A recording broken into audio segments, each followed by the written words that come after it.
Hi hi எல்லாருக்குமே பெரிய வணக்கம். வணக்கம். அன்னைக்கு ஒரு விஷயத்த சொல்லியிருந்தாங்கல்ல, என்ன சிஸ்டர் அற்புதம் நடந்துச்சு நீங்கள் சொல்லவே இல்லை அப்படின்னு சொல்லி கேட்டிருந்தீங்க.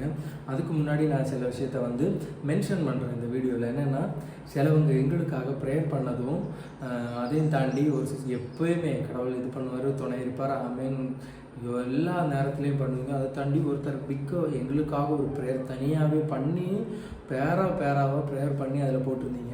எல்லாத்துக்குமே ரொம்ப நன்றி. அதையும் தாண்டி எங்களுக்குமே கடவுள் மேலே ஒரு நம்பிக்கை தான் இருந்துச்சு. அது அந்த இடத்துல நாங்கள் எப்படி பார்த்தோம், அவங்க சொன்னது மாதிரி அந்த அதிசயத்துக்கு அப்புறம் தான் கொஞ்சம் கொஞ்சமாக பிள்ளைக்கும் ஐசியூவில் இருந்து எல்லாருக்குமே க்யூர் ஆக ஆரம்பிச்சுன்னு சொன்னாங்கல்ல. ஆமாம், ஃபஸ்ட்டு என்னாச்சுன்னா, அன்றைக்கி டாக்டர் சொன்னாங்க பையனோட பிளேட்லெட் ரொம்ப கம்மியாகிட்டே இருக்குன்னு சொல்கிறாங்க.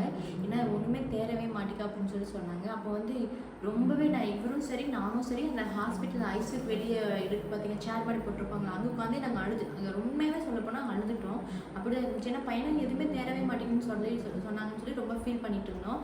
அப்போ நான் ரொம்பவே அழுதேன். அப்போ இவர் சொன்னார், சரி வெயிட் பண்ணு, கண்டிப்பாக ஏசப்பா கண்டிப்பாக நம்ம லைஃப்பில் பையனுக்கு ரெடி பண்ணுவாங்க, நீ ஃபீல் பண்ணாத, 2 நாள் மட்டும் பொறுமையாக இரு அப்படின்னு சொன்னாங்க.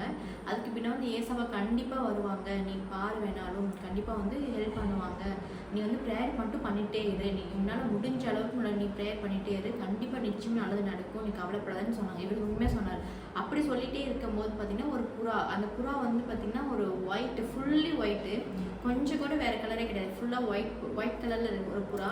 அந்த புறா எப்படி அந்த ஐஸும் அந்த வார்டுக்குள்ள வந்துச்சுன்னே எங்களுக்கு தெரியாது. ஆனால் உள்ளே வராதுங்க. நானும் மேலே இருக்கும்போது எனக்குமே டவுட்டாக இருந்துச்சு. உங்களுக்கு நீங்கள் பார்க்குறீங்களா, நாங்கள் வீடியோ போடும்போது உள்ளார போய் 2வது மாடி கிளிக் பண்ணி அந்த இதில் போகிறோம்ல, லிஃப்ட்டில் போகிறோம், மாடிப்படியில் போகிறோம், எல்லாத்தையுமே தாண்டி எல்லா ஜன்னலுமே இரும்பு கிரில்லில் கவர் பண்ணி வச்சுருப்பாங்க. அந்த கவர் பண்ணி வச்சுருப்பாங்க, ஜன்னல் ஓப்பன் பண்ண மாட்டாங்க. ஏன்னா புறா போய் அதை நாசம் பண்ணிடும் அப்படின்னு சொல்லிட்டு பண்ணும். ஆனால் கூட மாடப்புறா அது இது எல்லாமே அந்த மரத்தில் அங்கே இங்கே தான் இருக்குது. ஆனால் வெள்ளைப்புறா இருந்து நாங்களும் பார்த்ததில்லை. ஆனால் அன்னைக்கு ரொம்ப ஃபீல் பண்ணி இது நிறைய பேர் சொன்னாங்க, எதுக்கு சொல்லணும் அப்படின்ற மாதிரி, எதுக்கு சொல்லணும் வேண்டாம் அப்படின்னு. எப்படியா இருந்தாலும் நடந்தது எங்களுக்கு அந்த விஷயம் நல்லதானா, அந்த நல்லதில் பங்கு உங்களுக்கு உண்டு. ப்ரேயர் முகம் தெரியாத நீங்கள் கூட ப்ரேயர் பண்ணியிருந்தீங்க, முகம் தெரிஞ்சவங்களும் நிறைய பேர் ப்ரேயர் பண்ணாங்க. இது மூலமாக யார் என்ன நினச்சாலும் சரி, அந்த ஆண்டவன் எங்களுக்கு துணை நின்றான்ற நம்பிக்கை எங்களுக்கு எப்படி இருக்கோ அதே மாதிரி உங்களுக்கு நிற்பான்ற நம்பிக்கையாக மட்டும்தான் நாங்கள் சொல்கிறோம். அப்போ உள்ளே வந்துருச்சு.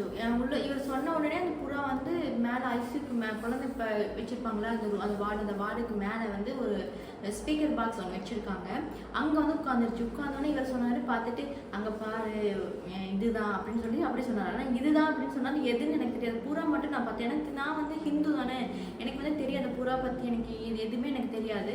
அப்போ உட்காந்த பின்ன எனக்குமே என்ன இவர் இப்படி சொல்கிறாரு அப்படின்னு தோணுச்சு. அதுக்கு பின்ன அங்கே இருக்கவங்கள வேலை செய்வாங்க தெரியுமா, அவங்க எல்லாமே வந்துட்டு சொன்னாங்க, எப்படி இந்த புறா வந்துச்சு, உள்ள வந்துச்சு, எல்லாமே க்ளோஸ் தானே கிடக்குது, இப்படி எப்படி வந்துச்சுன்னு சொல்லி தேடினாங்க. எல்லாமே க்ளோஸ் ஆகி கிடந்துச்சு. அதுக்கு பின்ன அந்த புறாவை பிடிக்க நிறைய பேர் ட்ரை பண்ணாங்கன்னா அது கிடைக்கவே இல்லை.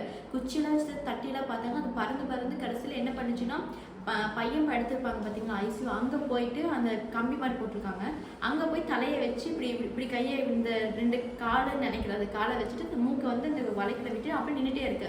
அவங்க விரட்டிகிட்டே இருக்காங்க. வீடியோ எடுக்கிறேன். அந்த டைமில் ரொம்ப ஃபீல் பண்ணிட்டு இருந்தால, இந்த நிலைமையில இருக்கும்போது யார் வீடியோ எடுக்க முடியல. ஆனாலுமே உங்களுக்காக என்னது எடுக்கலை, ஆனால் சின்னதாக ஒரு இது வச்சுருக்கோம்.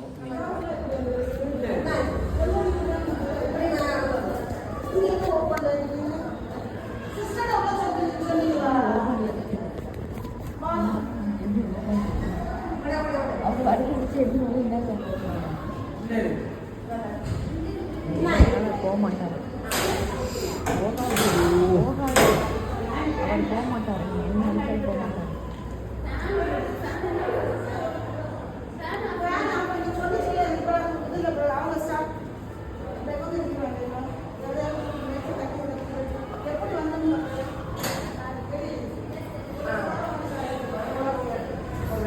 நான் ஃபேனை ஆஃப் பண்ணது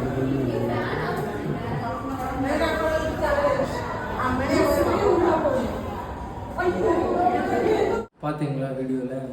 இது வந்து நாங்கள் எடுக்கணும்னு நினச்சி எடுக்கல. ஆனால் அந்த நேரத்தில் எனக்கு ஃபீல் பண்ணி ரொம்ப அழுதுகிட்டே இருக்கும். நிறைய பேர் நம்மள்கிட்ட சொல்லி நம்பிக்கையாக இருங்க ஒன்றும் நடக்காமலாம் சொல்லி அந்த இதெல்லாம் கேட்கும்போது ஃபீல் பண்ணிகிட்டே இருக்கும்போது இப்படி ஒன்று நடந்துச்சா.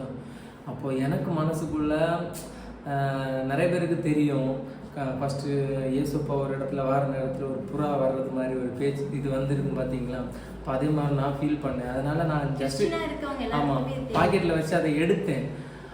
ஆனால் அதை வந்து யார்கிட்டையுமே சொல்லலை.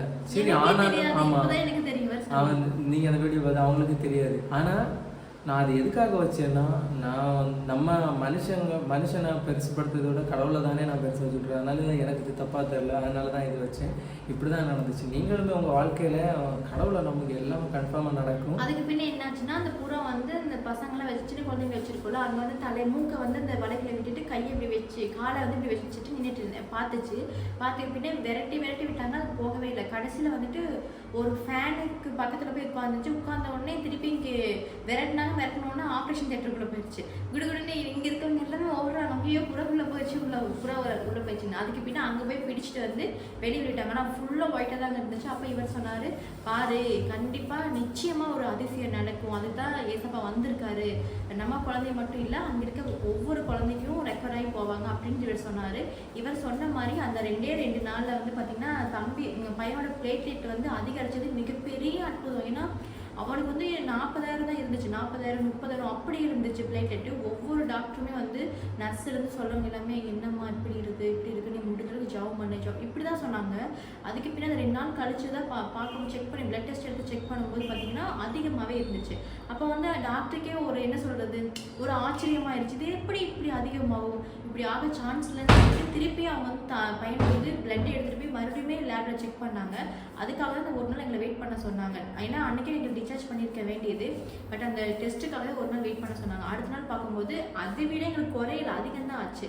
ஸோ அதனால தான் சொல்கிறேன், இவ்வளோ பெரிய அற்புதத்தை வந்து ஏசப்பா பண்ணியிருக்காரு. நான் ஏன்னா எனக்கு வந்து நாங்கள் அந்த ஏசப்பான்னு மட்டும் சொல்லது இல்லை, ஒவ்வொருத்தரோட நம்பிக்கையான பிறகுமே நாங்கள் நம்பி இருந்த கடவுளை எங்களுக்கு இது பண்ணாங்க. ஆமாம். அதுக்கு பின்னே என்னாச்சுன்னா வந்துட்டு போச்சு பார்த்தீங்கன்னா, அந்த புறா வந்துட்டு போனதுக்கு பின்னே ஒவ்வொரு குழந்தையும் உண்மையாக ரெக்கவர் ஆகி ஒரே நாளில் வந்து பார்த்தீங்கன்னா 5 டிஸ்சார்ஜ் இருந்துச்சு. 5 குழந்தைக்கு ரெக்கவர் ஆகி 5 பேர் டிஸ்சார்ஜ் பண்ணாங்க. அப்படி கொஞ்சமாக டிஸ்சார்ஜ் ஆச்சு. புறா வந்து 4 டேஸில் வந்து 4 டேஸில் வந்து நான் எங்களுக்குமே டிஸ்சார்ஜ் ஆயிடுச்சுன்னா, அதுக்கு முன்னாடி வரைக்கும் என்னடா பையனுக்கு இப்படின்னு சொன்னாங்க, திடீர்னு இப்படி சொல்லும்போது எங்களுக்கு அது மிகப்பெரிய அற்புதமாக இருந்துச்சு. இந்த அற்புதம் தான் வந்து எங்கள் லைஃப்பில் நடந்துச்சு.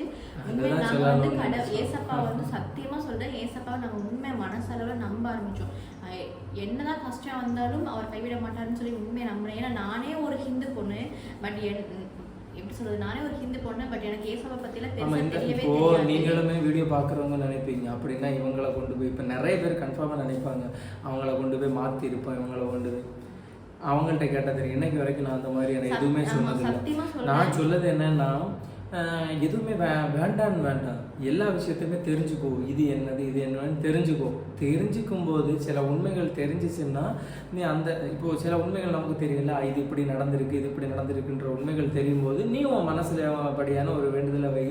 அப்போ நடந்துச்சுன்னா நீ அது பக்கமாக நம்பு, அவ்வளோதான். இதில் வேற என்ன இருக்கு, அப்படிதான் சொன்னோம். அவங்க மனசுக்குள்ள என்ன வேண்டுதல் வச்சாங்களோ சில விஷயங்கள் நடந்துருக்கு. அதே மாதிரி எனக்கு வந்து இப்போ வரைக்குமே சத்தியமாக சொல்ல போனால் என் ஹஸ்பண்ட் வந்து நீ வந்து இப்படி இந்த கண்டதாக கும்பிடணும், இப்படி தான் இருக்குன்னு என்ன சொன்னதே கிடையாது. உனக்கு எது பிடிச்சிருக்கோ அதை பண்ண சொல்லியிருக்காரு. பட் நானாக இந்த விஷயங்களை வந்து உணர்ந்து, உண்மையாக சொல்கிறது வீடியோக்காக சொல்ல கிடையாது, நானாக இந்த விஷயங்களை உணர்ந்து தான் எனக்கு ஏசப்பா பிடிக்க ஆரம்பிச்சிச்சு. உண்மையாகவே அவர் மனசில் அதனால் வந்து நான் வந்து என்ன சொல்லணும், தொழுக ஆரம்பிக்கணுமா, ப்ரேயர் பண்ண ஆரம்பித்தேன். இது வந்து என்ன சொல்கிறது, என்ன சொல்லுவாங்க, இந்த ஹிந்துல முஸ்லிம்ஸ் அந்த மாதிரி இருப்பாங்கல்ல, நாங்கள் வந்து இது ஏசப்பை பற்றி சொல்லணுங்கிறத தாண்டி எங்கள் லைஃப்ல நடந்த அதிசயத்தை வந்து உங்ககிட்டையும் ஷேர் பண்ணோம், அவ்வளோதான். மற்றபடிக்கு வந்து இதான் நடந்துச்சு. உங்களுக்கு இந்த வீடியோ பிடிச்சிருக்குன்னு நினைக்கிறேன். மறக்காம லைக் அண்ட் ஷேர் சப்ஸ்கிரைப் பண்ணிட்டு பாருங்க. Okay, bye, thank you.